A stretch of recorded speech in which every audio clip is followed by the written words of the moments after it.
You can call this a little boy's paradise. There's baseball, car racing, table tennis, foosball. Playtime at Hauertong Kindergarten gives male students an array of options. But the activities available have all been carefully considered and deliberately picked. These so-called manly pursuits aim to encourage these small boys to man up. We noticed during the first school year, most of the children who were crying were boys. Boys need more time to adapt to a new environment compared to girls. 3 years have passed since we established this boys' club. We think our boys have developed quite well, and we've had a lot of positive feedback from their parents.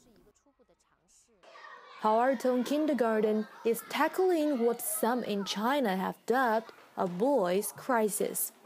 Boys who grow up into young men who are overly sensitive and lack self-confidence, far from the impression most Chinese have of a successful man. Idols ranging from pianist Lang Lang to Olympic champion Sun Yang and snooker star Ding Junhui, or even the late Lei Feng, a soldier in the 1950s whose stories of compassion and patriotism have become modern-day legend,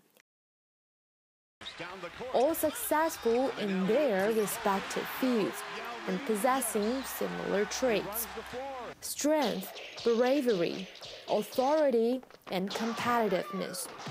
So the teachers at Hauertong Kindergarten created this boys-only zone, where they can play for 30 to 40 minutes each day. This researcher says it is important to instill these values in them at an early age. There are some activities that the boys are fond of which relate to strength and power. Some also reflect psychological qualities such as being brave and competitive. These traits are known as masculinity, which is carried in genes. They're brought out in certain environments. The boys' club provides such an environment. If our schools can have similar programs, the boys will easily develop these traits. After playtime, it is a more structured lesson. Kung Fu focuses on both self-discipline and physical strength.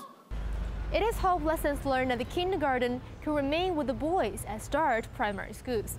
That's what many experts and parents say is the source of the problem. Chinese education focuses too much on academic study, not enough on developing personable and social skills. The crisis actually refers to the problems boys face when they grow up.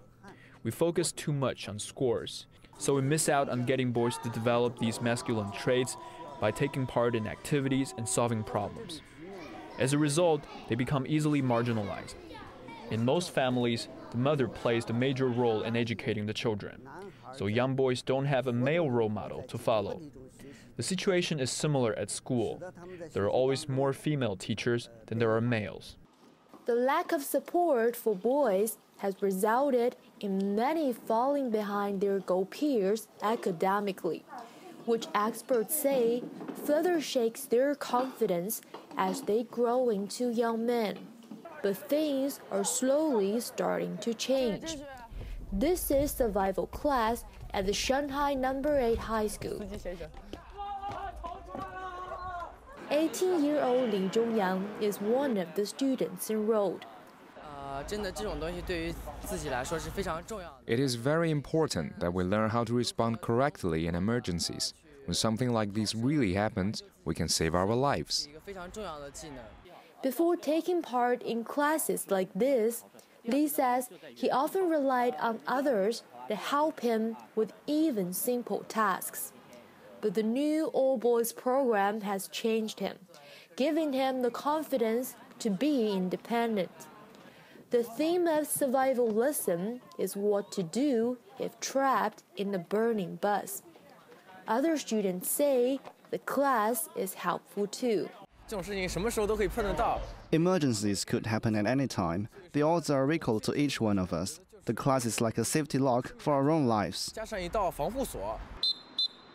School officials say classes like these help develop the boys into becoming confident and competent men. Initially set up as 2 classes in 2012, the high school now has 6 boys-only classes. The classes allow us to explore the full potential of our male students. To us, it means a reform in boys' education. This is a learning process for us too, turning the boys' shortcomings into strengths. We're learning how to understand them rather than influence them, to cultivate good habits rather than criticize them. But wouldn't girls also benefit from the survival class to learn how to handle themselves in emergency situations? The staff at the high school are using the experimental classes to learn what works best for their students. The most positive elements may be applied in future semesters to both male and female students.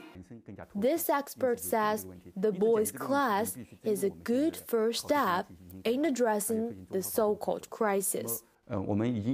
We've already realized the need to diversify the evaluation system so the schools, teachers, and parents can be liberated from the current exam-oriented education. The establishment of the boys' classes is a good way to try this out, but we still need to observe the effect. If we use their grades to evaluate the result, the diversity won't mean anything. Attempts to make a difference are limited until reform takes place. At Hao'ertong Kindergarten, parents are also noticing a difference in their sons.